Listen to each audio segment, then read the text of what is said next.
pessoas maravilhosas que me assistem, que estão comigo nesse seminário. Vamos hoje para o nosso quarto dia de como as emoções afetam o desenvolvimento humano. Me acompanhem, tenham paciência comigo e muito obrigada por estar comigo aqui mais um dia. Então vamos fazer um breve resumo para relembrarmos o que vimos ontem no nosso terceiro dia do seminário, como as emoções afetam o desenvolvimento humano. Nós começamos o seminário lá numa lagoa, num gramado, num dia de sol, para irmos num ambiente diferente.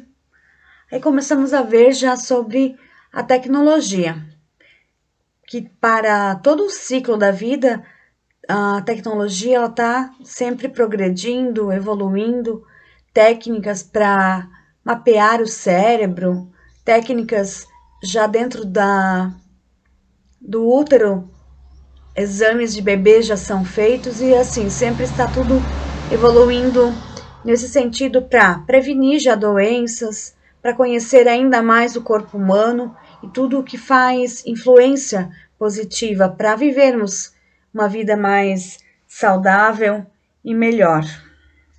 Daí partimos para, antes da concepção, já nos espermatozoides, coisas que o pai faz, já faz a diferença ali na vida do bebê futuramente, porque influencia na qualidade do espermatozoide.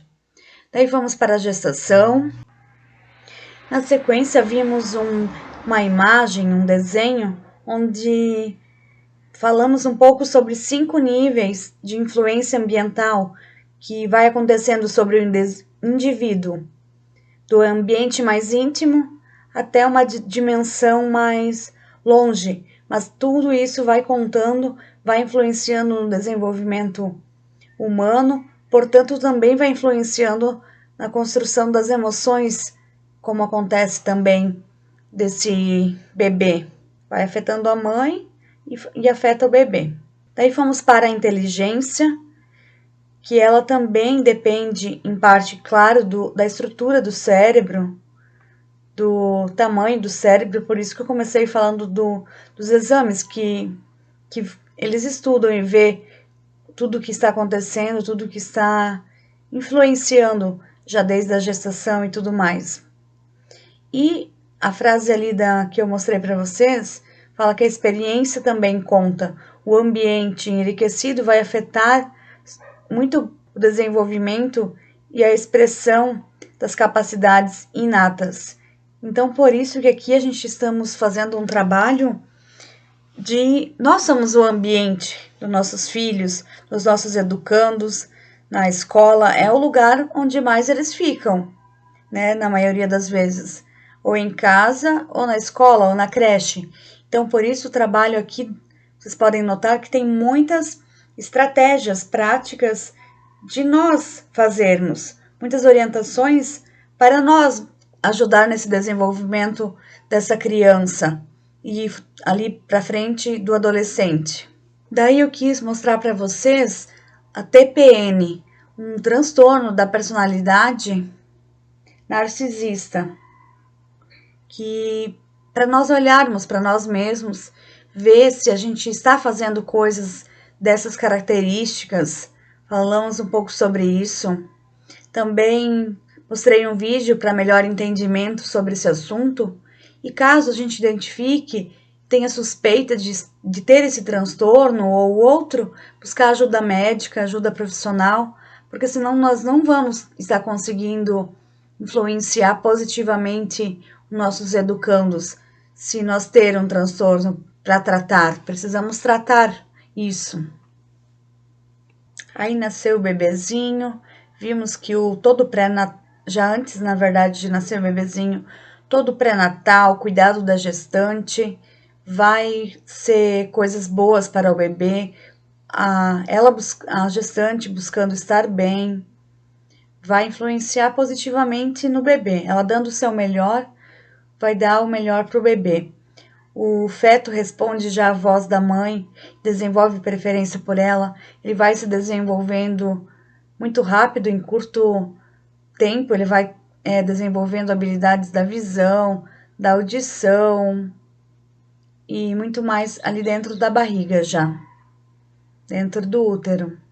Aí, aproveitando a oportunidade, eu levei já um material que eu criei aqui para o seminário, para mostrar para vocês, que é uma caixa de emoções.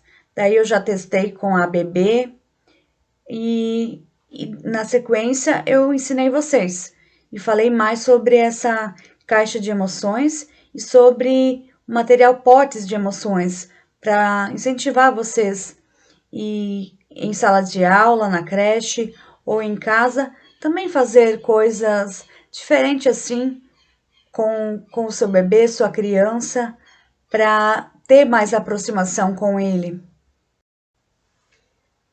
No dia de hoje, vamos continuar vendo sobre a primeira infância, porque eu quero passar ainda mais coisas, e vamos ver principalmente sobre a fase das emoções nas crianças de 2 a 6 anos. Vamos ver hoje algumas coisas sobre o cérebro também, como ele se desenvolve, e tem muitas explicações sobre as emoções, entendendo mais sobre o cérebro. Portanto, antes de irmos para as fases da primeira infância que vamos ver hoje, vamos ver um pouco sobre o cérebro. Então, existem várias funções no cérebro, e o interessante é que cada pedacinho, digamos assim, ele foi visto em exames, em estudos, que ele serve tem uma função. Claro que é tudo interligado, dizer que só uma partezinha é de uma função, mas é assim que os estudos estão vendo, com o passar do tempo, conforme vão se aperfeiçoando. Só para vocês terem uma noção ali, tem movimento voluntário dos olhos, produção motora e da fala, aquele roxinho, intelecto superior, autocontrole, inibição e emoções, é essa parte rosa. Movimento voluntário, desenvolvimento de habilidades motoras com as mãos, é o movimento, é o laranja.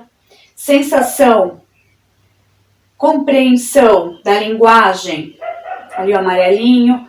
A visão, tem uma partezinha da memória. Ali mais embaixo tem uma parte mais responsável pelo equilíbrio e coordenação muscular. E mais para cima ali, roxo, fraco, temos a audição. Então, assim, olhando por outra visão também, se tratando de as diferenças do cérebro, das funções, olhando para o hemisfério esquerdo e hemisfério direito. E essa imagem ali é de uma propaganda que foi usada da Mercedes-Benz, mas quero mostrar para vocês ali, olha só como que, se fosse 2 cérebros, como que seria? Eu sou hemisfério esquerdo, eu sou um cientista, um matemático, eu amo o que reconheço, eu classifico, eu sou exato, linear, analítico, estrategista, sou prático, sempre no controle, um mestre das palavras e linguagem, realista, eu calculo equações e brinco com números, eu sou a ordem, eu sou lógico, eu sei exatamente quem eu sou. E agora, o hemisfério direito falando. Eu sou o hemisfério direito. Sou a criatividade, um espírito livre. Sou paixão, sou saudade, sensualidade. Eu sou o som de gargalhadas. Eu sou o gosto, a sensação da areia nos pés descalços. Sou o movimento, cores vivas. Sou o anseio de pintar a tela em branco. Sou a imaginação sem limites. Arte, poesia, eu percebo, eu sinto, eu sou tudo o que eu queria ser. Eu achei até poético isso. Achei muito bonito as formas de ver o cérebro, de uma forma o hemisfério esquerdo e de outra forma o hemisfério direito. Então, essa descrição que eu vou ver agora está no livro O Cérebro da Criança, que eu vou ler para vocês agora. O cérebro da criança, resumidamente, é assim, ó, hemisfério, seu cérebro esquerdo ama e deseja a ordem. É 4 L's: lógico, literal, linguístico e linear. Ele gosta das palavras, põe as coisas em sequência e ordem, e ele ama que essas 4 palavras comecem com a letra L. Ele também ama listas. O lado direito. Por outro lado, o cérebro direito é holístico e não verbal. Ele busca entender os fenômenos por completo, enviando e recebendo sinais que permitem que nos comuniquemos, como expressões faciais, contato visual, tom de voz, postura e gestos. Em vez de detalhes e ordem, nosso cérebro direito se importa com o quadro global, o significado e a sensação de uma experiência, e é especialista em imagens, emoções e lembranças pessoais. O cérebro direito nos dá um pressentimento ou uma percepção. Alguns dizem que é mais intuitivo e emocional. Olha só, esse modo de ver os cérebros, resumidamente, né? E falei cérebro direito ou esquerdo, que está considerando assim um modo de dizer no livro, mas, né? Temos um cérebro e o lado predominante esquerdo é mais desse jeito aqui que eu falei, tipo, mais razão, lógica, linguístico e tudo mais. E o lado direito é mais intuitivo, emocional. Imagine um rio tranquilo correndo pelo campo. Esse é o seu rio do bem-estar. Sempre que está na água, flutuando calmamente em sua canoa, você costuma se sentir em um bom relacionamento com o mundo ao seu redor. Tem uma clara compreensão de si mesmo, das outras pessoas e da sua vida. Consegue ser flexível e se ajustar quando as situações mudam. Você se sente estável e em paz. Às vezes, no entanto, enquanto navega, aproxima-se demais de uma das margens do rio, o que lhe provoca diferentes problemas, dependendo de qual margem se aproxima. Uma margem representa o caos, onde você se sente fora de controle. Em vez de navegar no Rio Pacífico, você é apanhado pela força das corredeiras turbulentas e a confusão e a desordem dominam o dia. Você precisa se afastar da margem do caos e voltar para o fluxo suave do rio. Mas não se afaste demais, porque a outra margem apresenta seus próprios perigos. É a margem da rigidez, que é o oposto do caos. Em oposição à falta de controle, a rigidez impõe controle sobre tudo e todos ao seu redor. Você reluta completamente a se adaptar, comprometer ou negociar. Próxima à margem da rigidez, a água tem um odor estagnado e juncos e galhos de árvores impedem que sua canoa avance na corrente do rio de bem-estar. Imaginem comigo, se nós deixarmos só a parte emocional do nosso cérebro nos dominar, como que vai virar nossa vida, como que a gente vai agir com nossos educandos. Sei lá, talvez você vai deixar dominar mais a parte de sou zen, sou tranquilo, deixo a vida me levar e vai navegando desse jeito, ou você vai deixar a parte de emoção mais da raiva, né, de estressado com todo mundo, vai estourar e vai virar um caos total a sua vida, como ali no desenho, tudo, né, virado.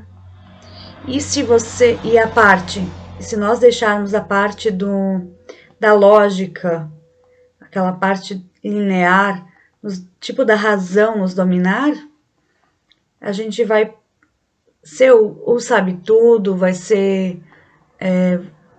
a gente conhece tudo, mas não vamos ter a empatia para entender o próximo, não vamos ter a sabedoria de falar para o outro como agir, e em todas as interações sociais. Imagina como que vai ser se a gente não ter os dois lados desenvolvidos, me entendem?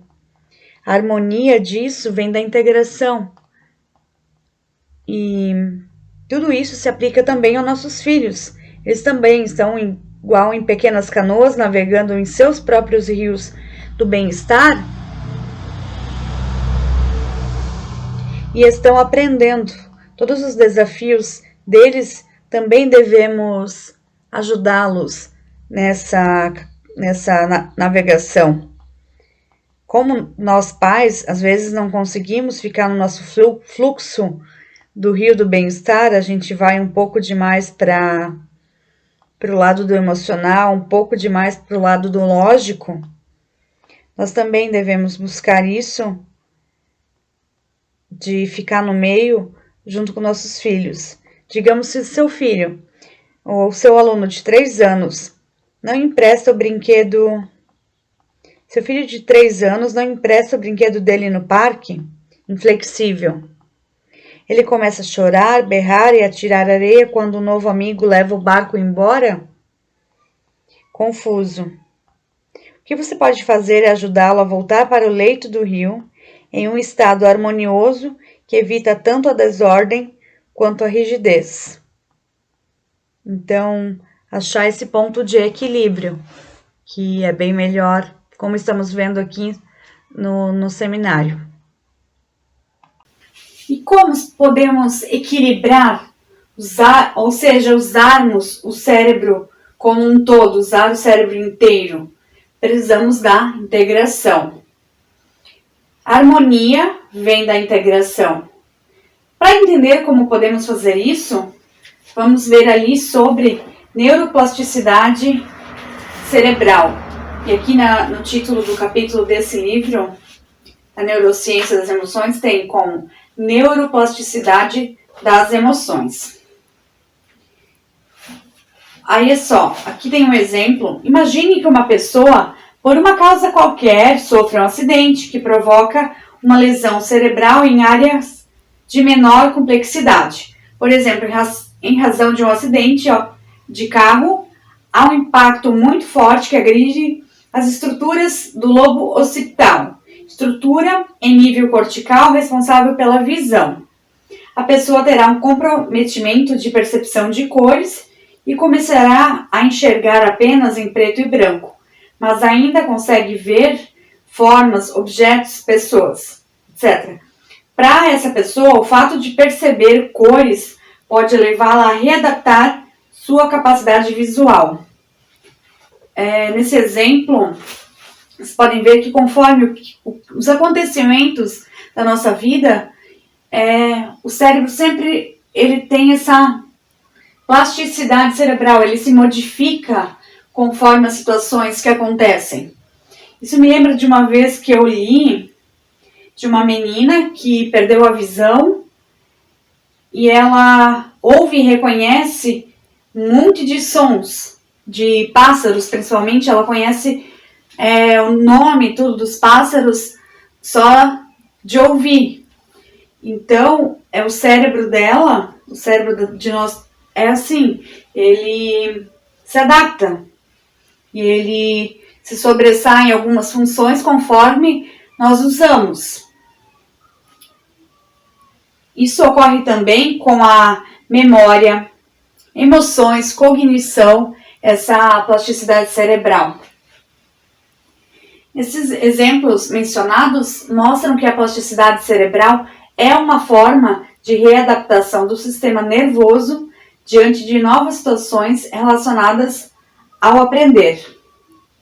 Nova memória faz as sinapses, reações ali no cérebro e constrói novas redes neuronais mediante a readaptações e aprendizagens.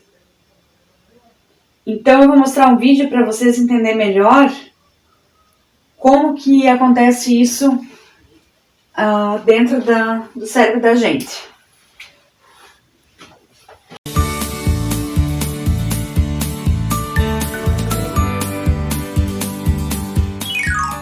Já ouviu falar em plasticidade cerebral?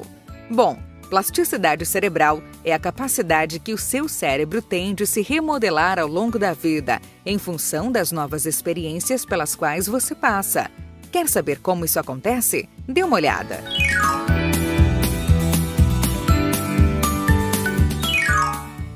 Sempre que uma nova aprendizagem acontece, os neurônios do seu cérebro criam uma espécie de caminho ou rede neural que registra aquela aprendizagem. Não entendeu? É mais ou menos assim.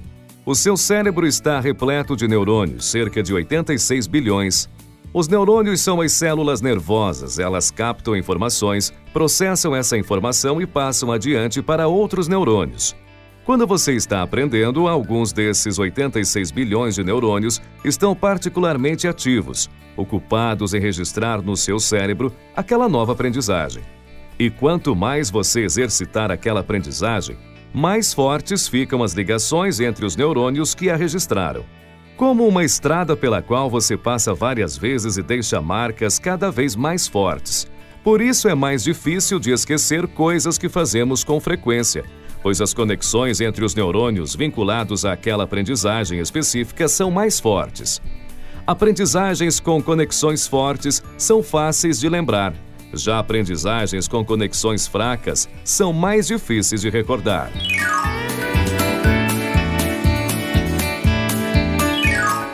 Essas conexões entre os neurônios chamamos de sinapses. É pelas sinapses que os neurônios se comunicam uns com os outros. Mas o que faz com que certas sinapses sejam mais fortes que outras? Um dos fatores que fortalecem sinapses é a sua ativação repetida. Quanto mais se ativa uma sinapse, mais ela se fortalece. E uma das formas mais comuns de se ativar sinapses é pela prática, ou seja, quanto mais você coloca em prática um determinado conhecimento, mais fortes se tornam as sinapses relacionadas a ele. Isso quer dizer que o cérebro se modifica fisicamente na medida em que as aprendizagens vão se consolidando. Os neurônios, literalmente, vão esculpindo as suas aprendizagens no seu cérebro.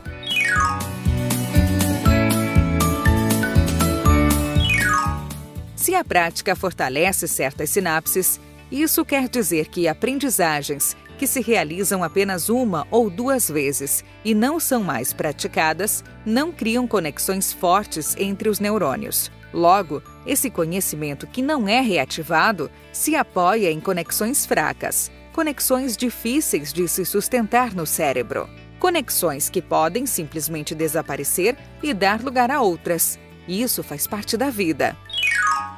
De fato, essa reformulação de conexões é um processo tão dinâmico que, se uma parte do seu cérebro for danificada em um acidente, as outras partes vão tentar reorganizar para dar conta das funções que antes eram realizadas por aquela área que foi danificada.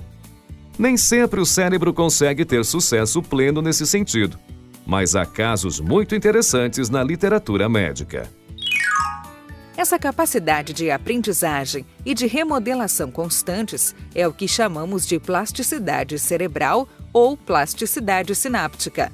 E ela existe por toda a vida, embora seja mais forte na infância e durante a adolescência e a juventude. Bom, a gente se vê no próximo vídeo, mas você pode fortalecer suas sinapses consultando a bibliografia utilizada nesse vídeo ou interagindo no fórum logo abaixo.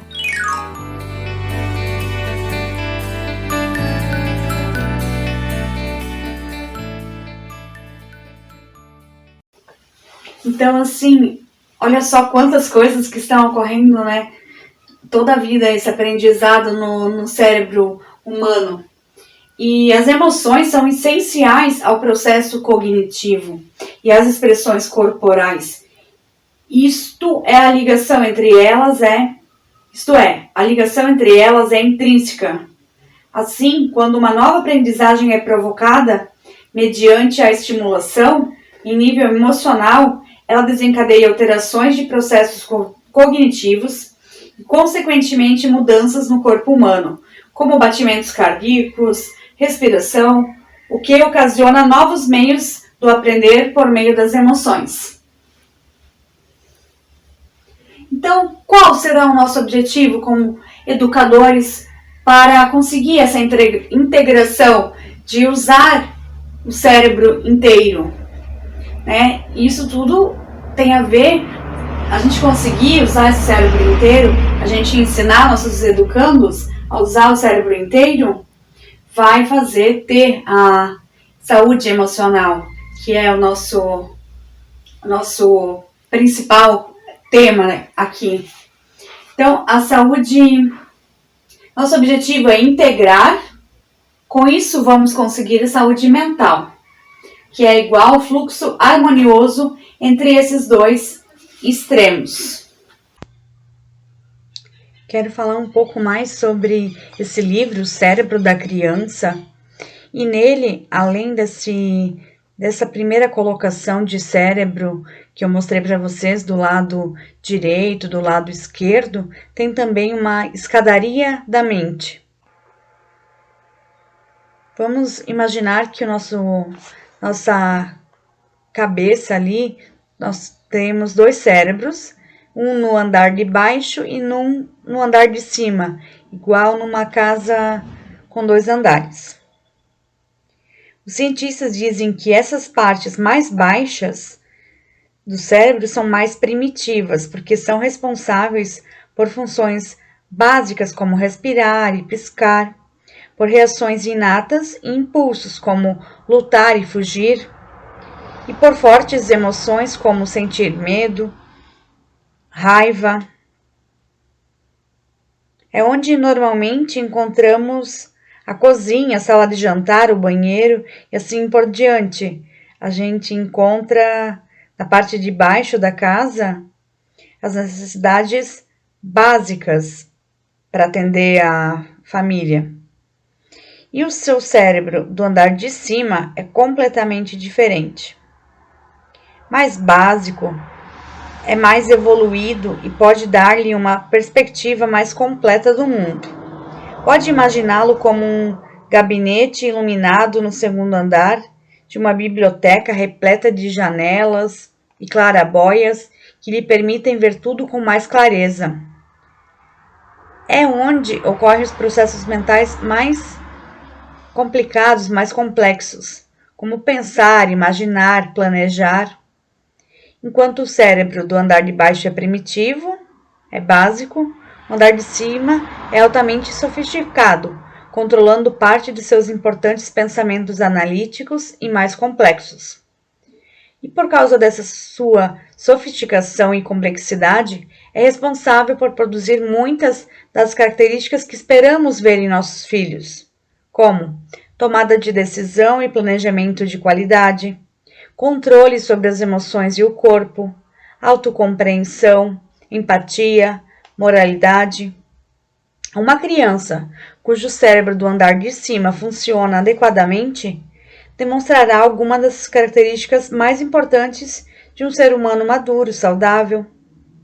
Mas não estamos dizendo que ela será sobre-humana, que ela jamais vai fazer um comportamento infantil, porque devemos lembrar que ainda ela é uma criança.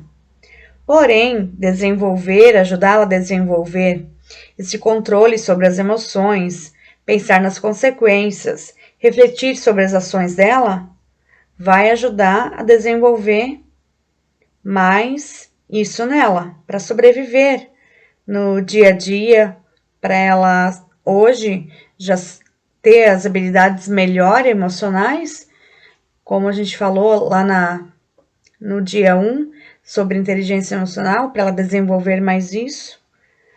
E como seria de esperar, o cérebro de uma pessoa funciona melhor quando o andar de cima e de baixo estão integrados um com o outro. Assim como antes vimos, hemisfério direito e esquerdo funcionando tudo junto, não agindo só com um lado do cérebro. Assim também é nessa explicação de escadaria aqui. Assim, o responsável, o educador, ajudando a construir e reforçar a escadaria metafórica que conecta os cérebros para que ambos consigam trabalhar em equipe. Então, precisamos considerar nossos sentimentos emocionais e físicos. Antes de usar o andar de cima para decidirmos a respeito de um plano de ação, Mais uma vez, portanto, estamos falando da integração, para permitir um fluxo livre entre as partes inferior e superior do nosso cérebro, para eles funcionarem de forma coordenadas como um todo. E como ocorre o desenvolvimento do cérebro da criança? Olha só. Primeiro, enquanto o cérebro do andar de baixo já está bem desenvolvido já no nascimento, o cérebro de cima, do andar de cima, só estará totalmente maduro aos 20 e poucos anos. Então, olha o tempo que leva para eles desenvolver bem isso também, falando fisicamente. Na verdade, é uma das últimas partes a se desenvolver. O cérebro do andar de cima continua em plena construção ao longo dos primeiros anos de vida. Depois, durante a adolescência, passa por uma ampla reforma que dura até a vida adulta. Então, os comportamentos e competências que queremos, esperamos dos nossos educandos, que eles demonstrem, como tomar decisões apropriadas, controlar as emoções, ter empatia, autocompreensão, moralidade, dependem de uma parte do cérebro que ainda não se desenvolveu completamente. Como resultado disso, as crianças têm a tendência de ficar presas no andar de baixo, sem usar o cérebro do andar de cima, o que as faz perder o controle, tomar decisões ruins e demonstrar total falta de empatia e autocompreensão. Viu que interessante? E agora eu vou mostrar para vocês um vídeo com um breve resumo desse livro, que é muito interessante e que já vai falar ali nesse vídeo algumas estratégias que tem no livro de como desenvolver mais a mente de criança, ajudar a desenvolver a mente da criança para melhor desenvolvimento emocional e mental dela. Vamos aprender estratégias revolucionárias para o cotidiano das crianças. Hoje veremos o resumo do livro O Cérebro da Criança. Seja bem-vindo, esse é o canal Construa uma Vida Melhor. Espero que desfrute dessa jornada. Como os nossos filhos são criados, depende das informações que eles recebem diariamente do ambiente em que eles vivem. Através de estudos neurocientíficos, descobriu-se que o convívio dos pais com seus filhos estimula o desenvolvimento cerebral, o crescimento emocional e a aprendizagem. Para que possamos atingir esse objetivo, iremos aprender sobre o funcionamento do cérebro por inteiro da criança e as suas necessidades emocionais. A integração do cérebro consiste em fazer com que ele tenha equilíbrio com os dois lados do cérebro. O lado esquerdo nos ajuda a pensar logicamente e a organizar pensamentos e frases.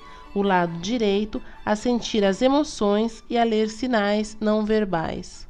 Podemos usar a estratégia de conectar e redirecionar.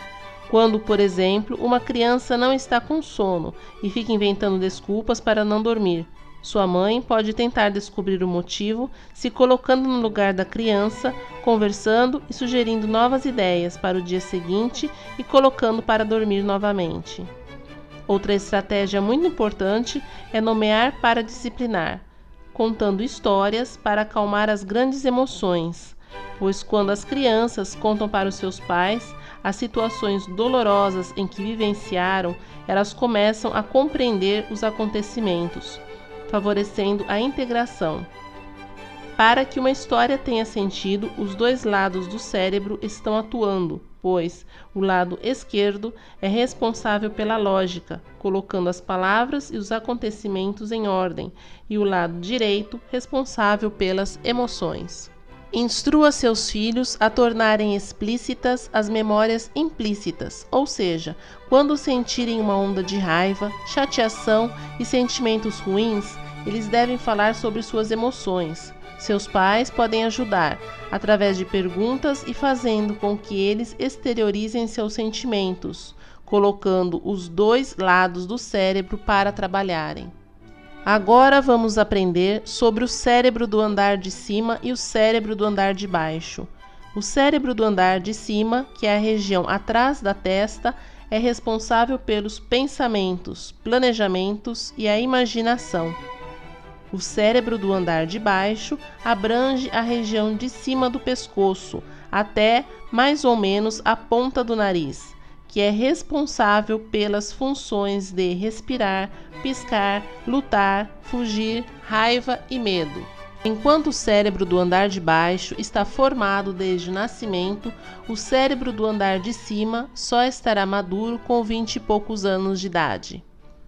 Podemos instruir as crianças através de um exercício bem simples. Com a mão fechada, temos um modelo de cérebro. Os dedos simbolizam o cérebro do andar de cima, onde tomamos as decisões. Agora, se levantarmos os dedos, o polegar estará logo abaixo e faz parte do cérebro do andar de baixo, responsável pelos grandes sentimentos, como amor, raiva. Para que os dois cérebros tenham equilíbrio nas situações, é preciso que eles estejam se tocando, ou seja, o cérebro do andar de cima ajuda o cérebro do andar de baixo a controlar as suas emoções. Mas, muitas vezes, ficamos chateados demais e daí abrimos a tampa do cérebro do andar de cima e não conseguimos nos acalmar. Então, quando perceber que está começando a abrir a tampa, faça um modelo do cérebro com a mão. Coloque os dedos bem para cima. Depois os abaixe lentamente, para que voltem a ficar em contato com o polegar. Esse será seu lembrete para usar o cérebro do andar de cima para acalmar os grandes sentimentos do cérebro do andar de baixo. Precisamos ensinar nossos filhos a integrar a memória implícita com a memória explícita.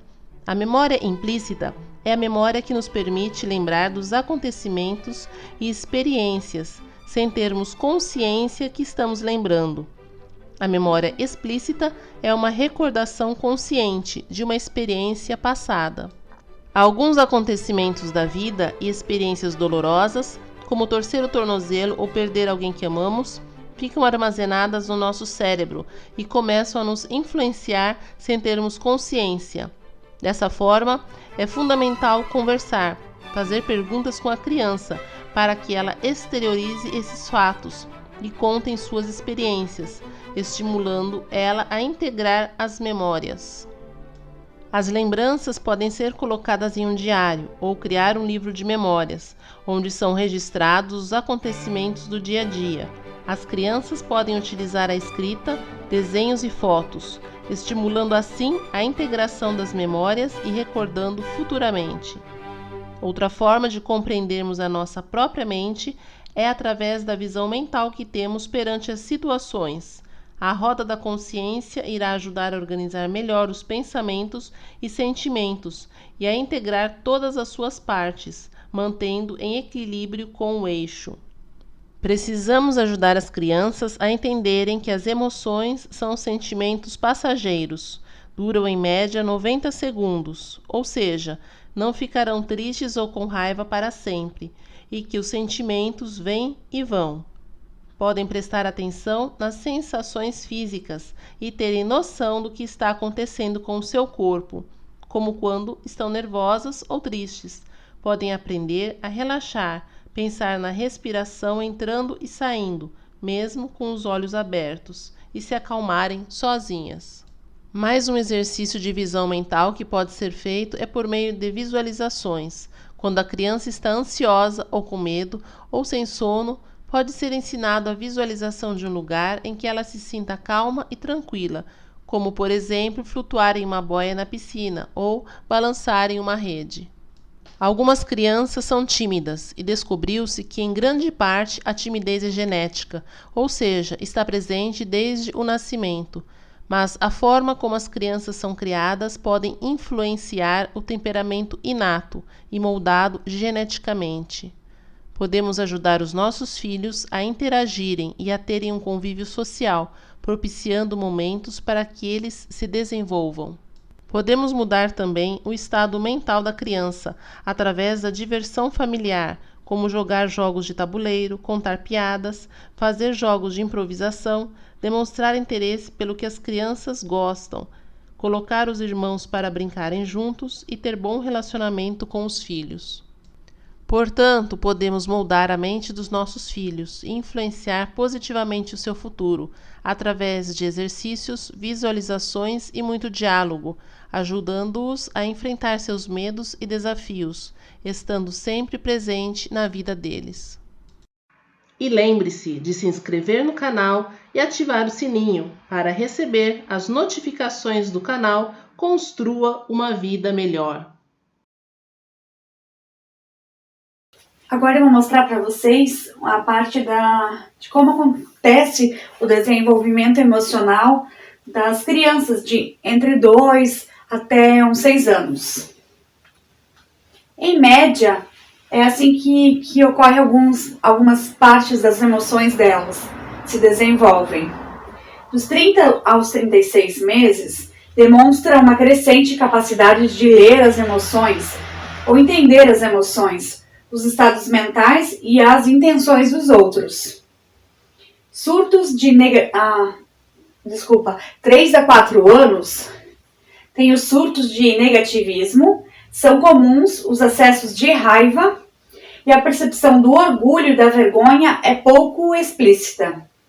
E com 5 a 6 anos, diminui o negativismo, a criança reconhece o orgulho e a vergonha nos outros, mas não em si mesma.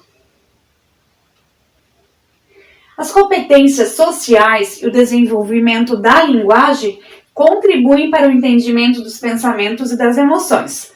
Conforme ela vai aprendendo, ela vai se desenvolvendo nas áreas, as emoções também ela vai aprendendo e desenvolvendo.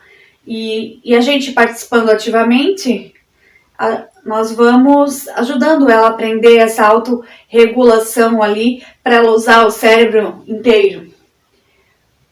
As crianças apresentam um maior benefício da conversa da mãe quando ela se ajusta ao nível de entendimento atual da criança. A empatia surge geralmente mais cedo em crianças cujas famílias conversam bastante sobre sentimentos e causalidade. Então, se a mãe conversa com ela, a pessoa próxima dela conversa com ela, participa com ela, vai ensinando as coisas, conforme cada fase vai repetindo ali, a criança mais pequenininha vai repetindo o que ela fala, vai incentivando ela a ter diálogo, ela vai aprendendo, ela vai se desenvolvendo ainda melhor, né? Quanto mais tem isso, tem esse diálogo, essa troca. Famílias que encorajam brincadeiras de faz de conta também é um jeito de estimular as crianças.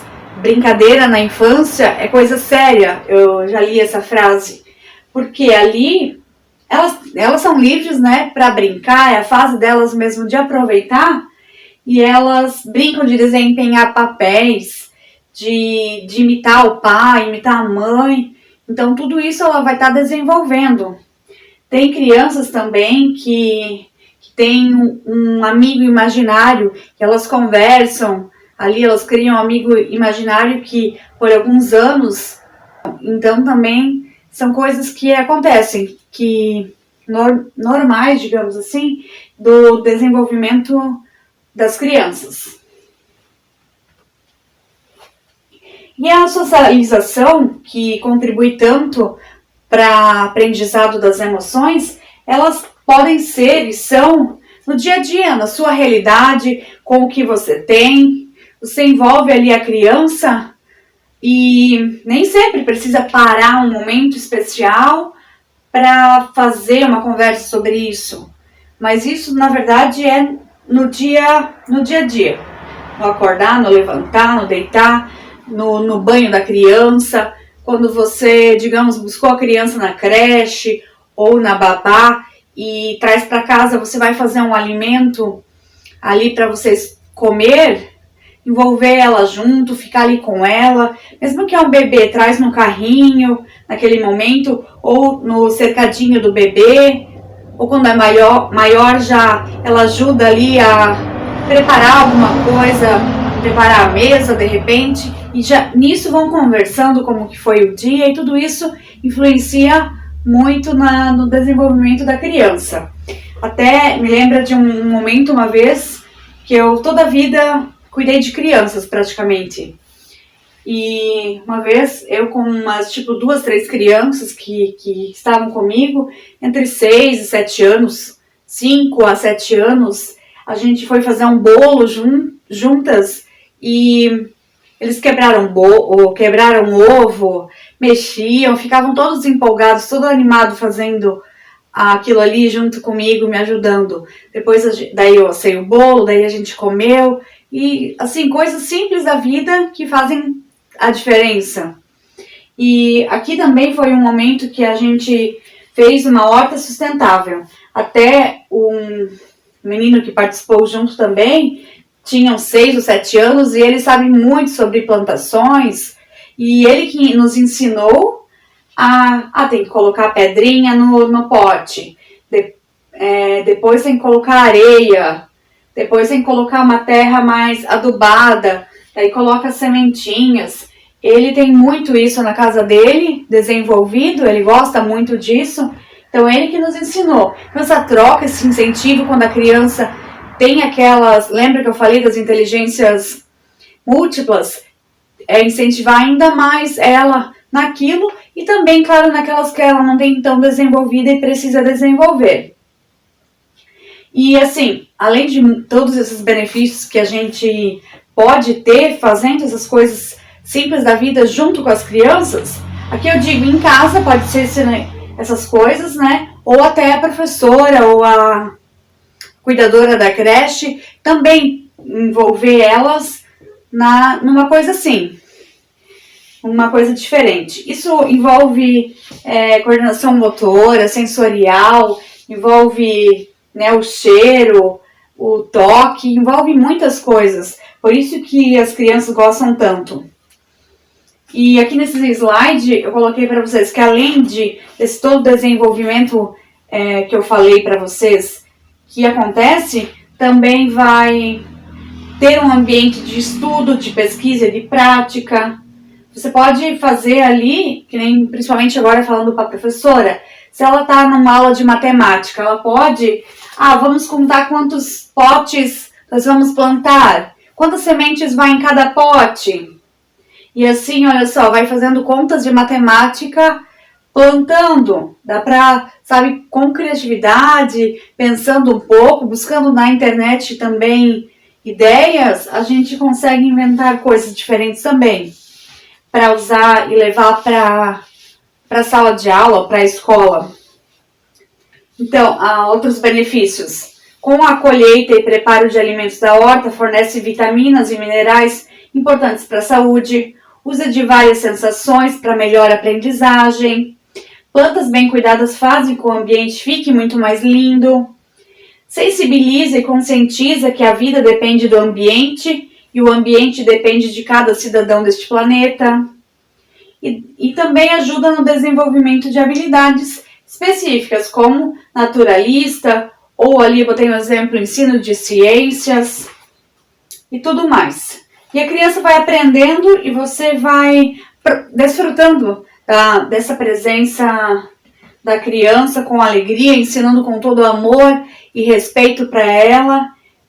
Você aprende com ela e tem aquela troca, aquele lugar de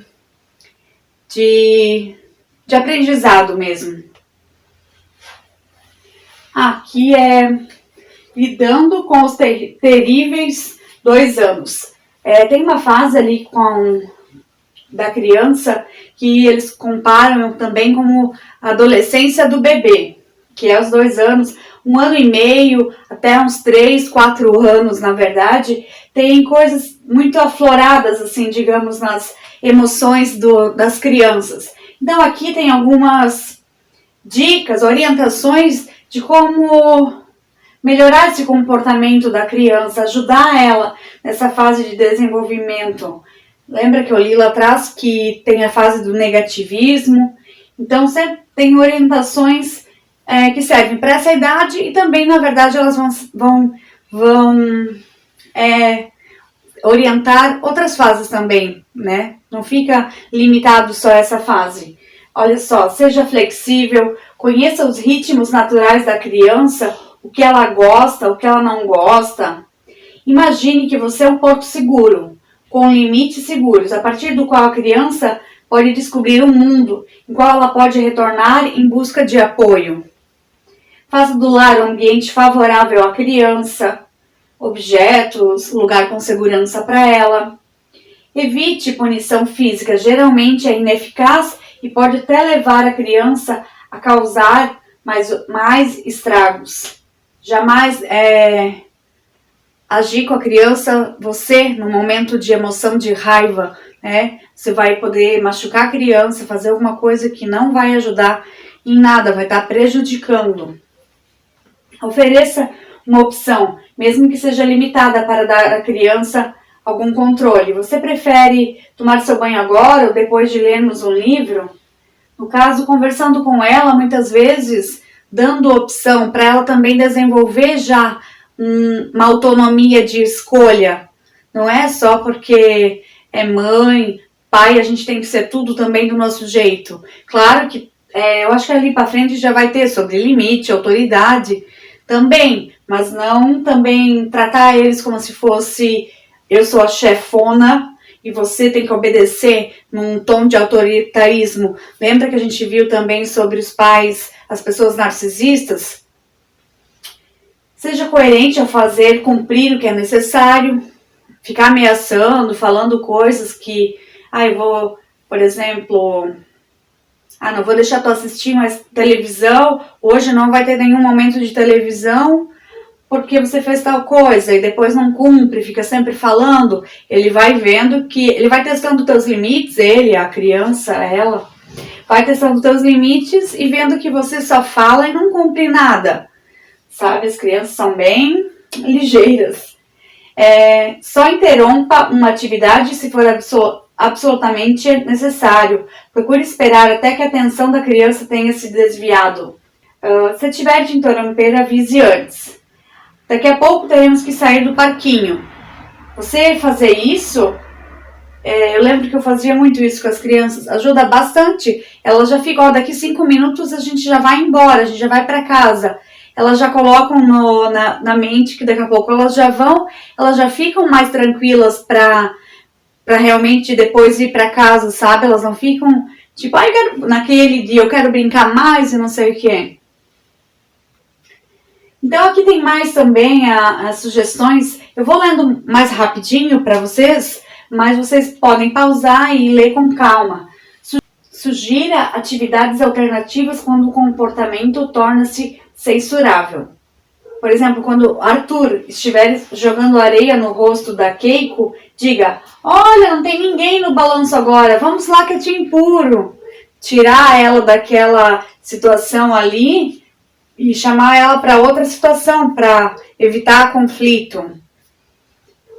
Porque a criança, né, ela não tem ainda aquela capacidade, ela está desenvolvendo, ela está pequena, ela está novinha, ela precisa de ajuda nas situações. Então, se você está vendo a criança nessa idade, na verdade, sempre tem que estar sob supervisão. Então, se você está vendo algum tipo de conflito, né, já vai buscando resolver o conflito, ensinar formas, e ela vai aprendendo isso. Como a gente está vendo aqui, o cérebro vai gravando essas coisas que acontecem, se repetem, e, né, futuramente ela vai pensar: já que tá ruim aqui, ele tá me jogando areia, eu vou lá brincar lá. Entende? Ela vai gravar como agir, reagir até nas situações. Ela vai ter o autocontrole. Daí ali falando do espere menos autocontrole em períodos de estresse, doença, divórcio, entrada na escola, por exemplo. Daí eu quero mostrar para vocês um vídeo de uma pediatra. Ela é muito querida, ela dá muitas orientações no Face, no YouTube. Então eu já conheci ela, pediatra, a doutora Tati Lemos, e ela tem muitas orientações para os pais, e ela tem sobre isso, quando a criança vai entrar ali na escolinha, quando a criança sente aquela separação, então ela vai te dar 4 dicas de como reagir. E todos esses canais, esses vídeos que eu estou mostrando para você, Acompanhe também para você aprender e continuar nesse desenvolvimento humano da melhor forma possível. Nessa volta às aulas, muitas crianças estão apresentando algumas dificuldades. Eles choram para não ir, não querem ficar no colégio. Afinal de contas, os últimos 2 anos foram bem difíceis para todos nós no que diz respeito às rotinas em família. Mas as crianças, gente, elas foram particularmente mais afetadas. As escolas, elas ficaram fechadas por muito mais tempo do que todos os comércios. E como elas estão num processo intenso de neurodesenvolvimento, a redução dessa interação social, da convivência com outras crianças e a ausência das rotinas que aconteceu na maioria dos lares fez com que a volta às aulas agora traga para muitos deles um desafio a mais. Como pais, nós devemos estimular essa convivência, mantendo a atenção aos sinais de sofrimento da criança, claro, e procurando uma ajuda profissional especializada sempre que for necessário. Eu quero deixar para vocês aqui hoje 4 dicas importantes que podem ajudar bastante a família. Primeiro, um ponto bem importante que deve chamar nossa atenção é como que a criança fica depois que você saiu e ele ficou sozinho no colégio. Se assim que você foi embora, a criança fica bem, brinca, se alimenta, participa das atividades, a professora manda foto, isso é um sinal excelente e deixa a gente mais tranquilo para a continuação desse processo. Mas se por outro lado ela permanece chorando, apresenta sinais e sintomas como vômitos, dores abdominais, dor de cabeça, perde urina ou perde as fezes, que já não era mais normal para essa criança, não participa das atividades, não se alimenta, procure ajuda. E provavelmente vai ser necessário uma orientação especializada nesse caso. Muitas escolas já têm um serviço de apoio às famílias e isso vai ajudar um monte. Escute sempre o que o seu filho tem a dizer. Mantenha sempre aberta essa ponte para que ele fale tudo para você. Conte sobre os seus medos, o que incomoda, isso vai ajudar bastante no processo. A segunda dica importante é a gente não sumir, não mentir e não fugir da criança. Veja que o que ele está se sentindo é justamente inseguro. Ele queria permanecer em casa, na presença da família, no lugar onde ele já se sente bem. E quando a gente mente, diz que só vai ali fora e depois já volta e a gente não aparece mais, ou a gente some do nada, a criança se vê sozinha num lugar onde ela já não queria estar e a gente alimenta a sua insegurança. E mesmo que ela fique bem um pouquinho depois que você saiu, quando você fugiu, o nosso vínculo está sendo deformado com ela e não formado. É uma ideia de que nós somos pessoas em quem eles não podem confiar. Diga ao seu filho, a mamãe vai trabalhar e logo está de volta. Enquanto você vai brincar com seus amigos e com a professora, o papai vai trabalhar, mas logo nós já estamos todos juntos em casa novamente. E mesmo que seja algo que a criança não queira, ela vai estar lidando com a verdade e por isso ela vai ficar cada vez mais segura e confiando na sua palavra. A terceira dica é que a gente não deve se atrasar para buscar o nosso filho, principalmente nesse início da volta às aulas. 5 minutos para ele são uma eternidade, gente. Imagina que ele já não queria ir e de repente ele vê todos os amiguinhos indo embora para casa e ninguém vem buscar eles. No imaginário infantil é a confirmação de que ele não tinha que ter saído de casa naquele dia. Lide sempre com a verdade com as crianças. E por fim, as crianças entendem melhor o que é materializado. Então, vale a pena a gente fazer um desenho no coração da mamãe, do papai, dos irmãos e lembrar a criança que quando ela sentir falta de vocês na escola, ela pode olhar aquele desenho na sua mão e saber que a mamãe e o papai têm o mesmo desenho. E assim eles se sentem conectados, mesmo nesse tempo no colégio. Canções em família também podem ajudar um monte, na participação também dos pequenos na hora de arrumar os materiais da escola, tudo isso está valendo. Com bastante paciência, carinho e atenção, a gente ajuda as crianças a superar esses obstáculos. Se você também tem aí outras dicas que funcionaram, compartilha com a gente aqui nos comentários. Deixe seu joinha e se ainda não está inscrito no nosso canal, se inscreve aqui e ativa as notificações. Toda semana tem um vídeo novo trazendo um conteúdo para sua família. Um beijo para vocês e até mais.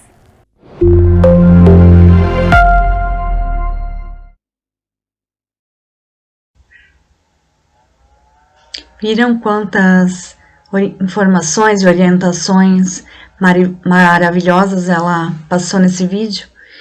Então é isso que nós podemos passar para vocês hoje. Espero que vocês tenham aprendido, gostado bastante, possam usar muitas estratégias de orientações com seus filhos, com seus alunos e até mais no próximo encontro. Eu vou deixar aqui no final as referências dos livros e materiais que eu usei hoje. Muito obrigada, até mais!